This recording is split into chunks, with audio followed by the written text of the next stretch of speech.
Language എന്ന് പറയുന്നത് എപ്പോഴും നിങ്ങൾക്കൊരു പ്ലസ് പോയിന്റ് ആണ്. അത് നിങ്ങൾ ഏത് ഫീൽഡിൽ പോയി കഴിഞ്ഞാലും ലാംഗ്വേജ് ഉണ്ടെന്ന് പറഞ്ഞു കഴിഞ്ഞാൽ ഓക്കെ ഹി സ്പീക്സ് ജർമ്മൻ അല്ലെങ്കിൽ ഷീ സ്പീക്ക് ജർമ്മൻ എന്ന് പറഞ്ഞു കഴിഞ്ഞാൽ അവർ CV എന്ത് ചെയ്യും, സെപ്പറേറ്റ് ആയിട്ട് തന്നെ നോട്ട് ചെയ്തു.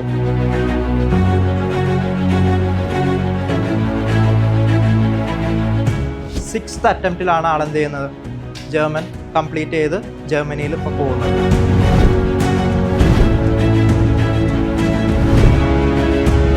ഇവിടുന്ന് കേട്ടിട്ട് പോകരുത്. ജർമ്മനിയിൽ എത്താൻ പറ്റും, എത്തിയിട്ട് അവിടെ മീൻസ് ലാംഗ്വേജ് ഉണ്ടെങ്കിലേ സർവൈവ് ചെയ്യാൻ പറ്റൂ. അതിനാണ് ഞാൻ ഇടയ്ക്ക് ക്ലാസ്സിൽ വന്ന് മൾട്ടിപ്പിൾ ടൈംസ് എക്സാമ്പിൾ നിങ്ങൾക്ക് പറഞ്ഞു തരാറുണ്ട്.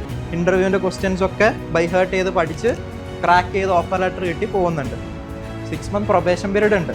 ആ പ്രൊബേഷൻ പീരീഡിൽ സംസാരിക്കാൻ അറിയാത്തതുകൊണ്ട് നേരെ തിരിച്ചാൽ. നല്ലൊരു എക്സ്പീരിയൻസ് ആയിരുന്നു. എല്ലാ ഫാക്കൽറ്റീസും അത്യാവശ്യം നല്ല രീതിയിൽ നമ്മൾ സപ്പോർട്ട് ചെയ്യുന്നുണ്ടായിരുന്നു. നല്ല ഫ്രണ്ട്ലി ആയിരുന്നു. ക്ലാസ് നല്ല എഫക്റ്റീവായിട്ട് പോയതുകൊണ്ട് B2 വരെ നന്നായിട്ട് ക്രാക്ക് ചെയ്യാൻ പറ്റിയിട്ടുണ്ട്.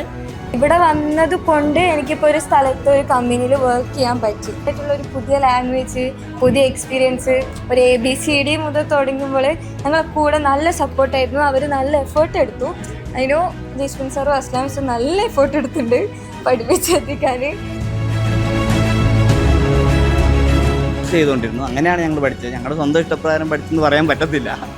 ഞാനിപ്പോൾ അവിടെ പോയിട്ട് IT ആണ് നോക്കുന്നത്. ലാംഗ്വേജ് ആണല്ലോ മെയിനായിട്ട് വേണ്ടത് പുറത്ത് പോകണമെങ്കിൽ, ജർമ്മനി പോകണമെന്നുണ്ടെങ്കിൽ. സോ അതാണ് ഞാനിവിടെ വന്ന് ചേരാൻ കാരണം.